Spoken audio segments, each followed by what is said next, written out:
So you want to get into rental properties and you want to learn how. I bought 4 rental properties out of state in Ohio while I was living in Los Angeles and Las Vegas. My wife and I invested a lot of our money from our day jobs, and we slowly started buying one at a time. When COVID started, I actually started buying them because I read the famous book, Rich Dad, Poor Dad from Robert Kiyosaki. After that, I learned assets and wealth are everything in life to one day become financially free and hit that fire. Financial independence, retire early mantra. So we decided to take a stance and save up some of our money. We met some friends and they showed us how to invest in rental properties.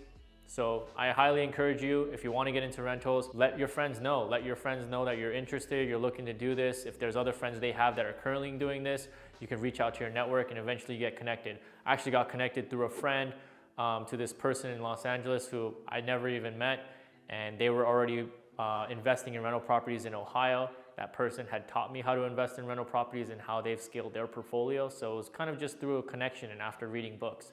So if you're really interested, I want to go in this video and teach you guys how I did it. I made over $20,000 in rental property income over the last 4 years. You're not going to get super rich off rental properties in the beginning unless you have tons of rentals, but it is a really good, interesting learning experience. You are going to generate passive income. It's not 100% passive like a lot of the financial gurus say, and they say it's the best way to generate wealth. However, I do spend about 2, maybe up to 5 hours a month now being in after 4 years. When I first started, I probably spent about more like 5 to 10 hours a month. And so I want to go into how to get the rental properties. How to get into rentals. When I first started, I researched a ton because it's a lot of risk. You're putting a lot of money into it. It's really hard to buy a rental property by using other people's money because other people's money tend to want a high return on their investments, high interest rates. So you're gonna have to accumulate and save up enough cash to buy a rental. And typically a rental, you're gonna have to put in about 20%. The lowest I've heard from a lender or a bank, they would accept 15% down payment for the rentals. But if you do 15%, anything under 20%, you're gonna have to pay PMI, private mortgage insurance. Basically, it's an insurance policy for the lender so that in case you default on the loan, because you're taking so little down into the house, they're gonna want an insurance policy on you. I didn't wanna go 15%, we just did 20% down, and then we started researching all these markets. So I went on Bigger Pockets, I read some books, I talked to my friends, I talked to some other investors who have rental properties, their experiences. I quickly started learning in my research, all of the coastal states, they're appreciation markets. So if you look at Washington on the West Coast, you look at Oregon, California, the average price of homes in these states are very high. And typically investors, when they buy rentals out there, you don't really generate cash flow. What is cash flow? Cash flow is basically when you rent out a property, you pay your property manager, you pay your maintenance, you pay your mortgage, and then you get whatever's left over as profit, and that's considered cash flow. That cash flow you get to keep in your pocket and pay taxes on it. But in these markets, the mortgage is so high because the average price of homes in these markets are so high that they actually wipe out your cash flow. So if you rent in these markets, average rent in Los Angeles is like anywhere from like $3,000 to $4,000 a month, and your average mortgage out there is also like $3,000 to $4,000 a month, you're gonna wipe out your complete cash flow. So investors actually don't invest in rental properties in California unless they're putting a huge down payment, a large cash investment into it to lower the mortgage, or they're banking on the appreciation of the home. What is appreciation? So appreciation is basically when you own a house and you pay the mortgage and you wait for the market, and as the market goes up or down, your house value will go up or down. And typically in real estate, houses in the housing market typically go up over a long period of time, just like the stock market. If you ever heard of index funds or ETFs, over time, even if the market crashes and is volatile, eventually it'll keep going up in an upward trend.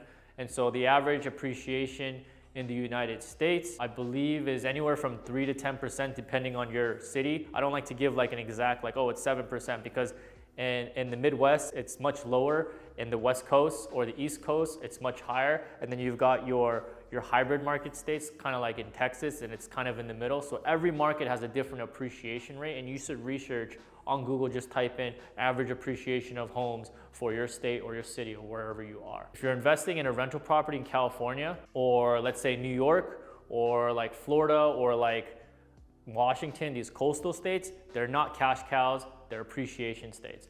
Now, when you want to look for a cash cow, you're going to want to look in the Midwest. So if you go on your map, what is the Midwest? You got Ohio, you've got Wisconsin, Illinois, Indiana, Michigan. These states right here, I believe they're the Sun Belt states. These states right here, they don't have appreciation. Like if you look at the history of the prices of those homes, 50 years ago, they were $50,000. Today, they are like $60,000 or $70,000. Like their appreciation, it does go up on average. Let's say the appreciation report is like 3 or 10%, but a 3 or 10% for like a $50,000 home is like, you know, $2,000 to $5,000, right? But if you do, you know, a 10% for like a home in California, average price of a home in California is like 700 grand, then, you know, 10% is a huge swing, right? That's 770,000. So it's like, we're talking about $5,000 appreciation in the Midwest versus like 70 grand appreciation in California. So that's kind of like why the Midwest, even though you listen to the news and you see these market reports of, you know, these average appreciations of like, you know, anywhere from like 3 to 10%, they're actually very different depending on the markets because the prices of homes are very different from the West Coast to the Midwest. That was the first thing that I learned when I started researching real estate, because I wanted to know where is the best place to get cash flow, right? Everybody wants to get money now. Actually, not everybody. I've learned some people are okay with waiting for the appreciation, because there's another real estate strategy out there. Like if you invest in rentals in like these sort of coastal states and you want the appreciation to go up, you can actually use that appreciation and build wealth off of it and then take out loans and borrow and then use that for a different financial strategy. But we won't go into that in this video. I'm just gonna go through like how to get into rentals. So the first thing is research your market, figure out what's right for you. If you want appreciation, go ahead and invest in the coastal states. If you want a cash cow and you want cash flow now, which is the strategy that I did, go in the Midwest. If you want a little bit of the hybrid, you live in like Texas or Kansas or Missouri or Tennessee, like you got the hybrid. They've got a little bit of better than Midwest appreciation, but they also got better than coastal states of cash flow. So they're kind of the hybrid in the middle of them. I invested in the Midwest solely because, one, I knew somebody who was already doing it. They had a team, they were successful, and they were willing to teach me how to do it, as well as it had cash flow. The other thing to make sure that you're researching in the market is you want to see where are landlord-friendly states, because if you're going to invest in rentals, you are going to be a landlord. So what does that mean? Landlord-friendly states. Typically, these are states that are, people like to call them red states, typically blue states. They have very not landlord-friendly laws, where they have very tenant protection laws. Landlord-friendly laws meaning like how fast can you evict a tenant? How long can the tenant sit there if they don't pay rent and they squat? You know, what legal actions can you take with, you know, the court or the police to actually go in and you know, evict a person if they're not paying rent, they break the lease, or you know, by any other legal means that you can like kind of get your house back. On landlord-friendly states, sometimes like California or New York, if a tenant doesn't pay rent and they, you know, they decide to squat there, and they're protected by the law in a lot of those states. So typically blue states, I'm not saying don't invest in them because they're not landlord-friendly. It's just riskier to do that. Make sure you look up the landlord-friendly laws in different states. The Midwest are very red, coastal states are very blue. So I'm gonna just quickly recap right now. You're gonna wanna research what market that you're interested in. So market for appreciation versus cash cow. And then you're gonna wanna look up landlord-friendly states. Once you figure that out, you'll start figuring out, okay, how much does it cost to invest in this city?